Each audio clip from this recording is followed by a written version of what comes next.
বন্ধুরা, ফুটন্ত গরম জলে দিয়ে দাও কুমড়ো পাতা।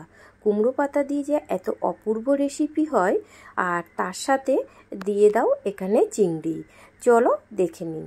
সবার প্রথমে এখানে এই পরিমাণ মতন জল দিয়েছি, আর 1 চা চামচ চিনি দিলাম। দিয়ে ফুটন্ত জলের মধ্যে আমি এই কুমড়ো পাতাগুলো দিয়ে দিচ্ছি। কুমড়ো পাতাগুলো আগে থেকে খুব ভালো করে ধুয়ে পরিষ্কার করে নিতে হবে। দিয়ে দেওয়ার পরে এখানে আমি একটা বড় পেঁয়াজকে টুকরো করে নিয়েছি, আর 2টো কাঁচা লঙ্কা। ঝালটা অবশ্য আপনারা আপনাদের স্বাদ মতনই দেবেন। এখানে আমি 2টো দিয়েছি, আর দিলাম 5টা থেকে 6টা রসুনের কোয়া।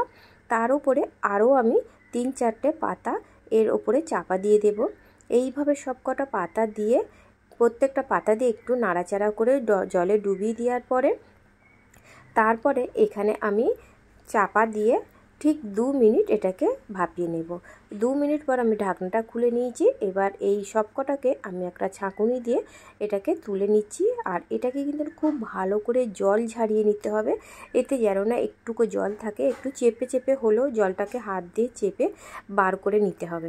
এবারে এখানে আমি কড়াই বসিয়েছি। কড়াইটা গরম করে এখানে আমি 1 টেবিল চামচ সর্ষের তেলটা খুব গরম হয়ে যাওয়ার পরে এখানে আমি দিয়ে দিলাম চিংড়ি মাছ। এই চিংড়ি মাছটা আমি এখানে নুন আর হলুদ মাখাইনি।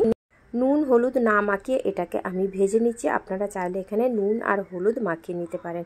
আবারও এটাকে আমি প্রত্যেকটা চিংড়ি মাছকে উল্টে পাল্টে এইভাবে ভেজে নেব।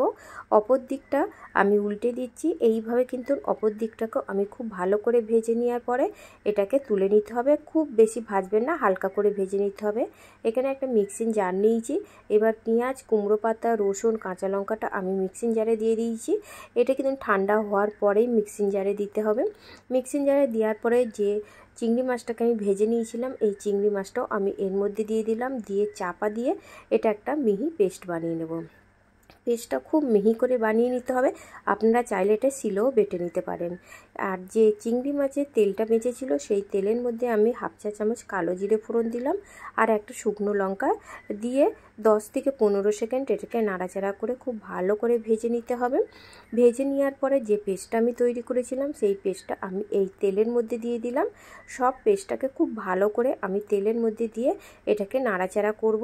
খুব বেশি নাড়াচাড়া করতে হবে না, একটু নাড়াচাড়ার পরেই দেখবেন তেলটা পুরোপুরি কুমড়ো পাতার সাথে মিশে যাবে, একদম শক্ত মতন একটু হয়ে যাবে। এইভাবে নাড়াচাড়া করে যখন দেখবেন পুরোপুরি তেলটা কুমড়ো পাতার সাথে মিশে গেছে, লো ফ্লেমে কিন্তু এটাকে নেড়ে নেবেন। যেহেতু আমি চিংড়ি মাছে এখানে নুন দিইনি, তাই এখানে আমি নুনটা দিয়ে দিচ্ছি। দিয়ে নুনটা কিন্তু খুব সামান্য পরিমাণে দিতে হবে, তা নাহলে এখানে কিন্তু এটা নুন হয়ে যাবে। এটাকে খুব ভালো করে নুনটা দিয়ে নাড়াচাড়া করে নেব। নুনটাকে দিয়ে নাড়াচাড়া করে নিয়ে এবার আমি গ্যাসের ফ্লেমটাকে অফ করে দিলাম, আর 1 চা চামচ এখানে কাঁচা সর্ষের তেল দিলাম। দিয়ে খুব ভালো করে নাড়াচাড়া করে নিলাম। কাঁচা সর্ষের তেলটা বন্ধুরা কিন্তু মাস্ট, এটাই দিতে হবে।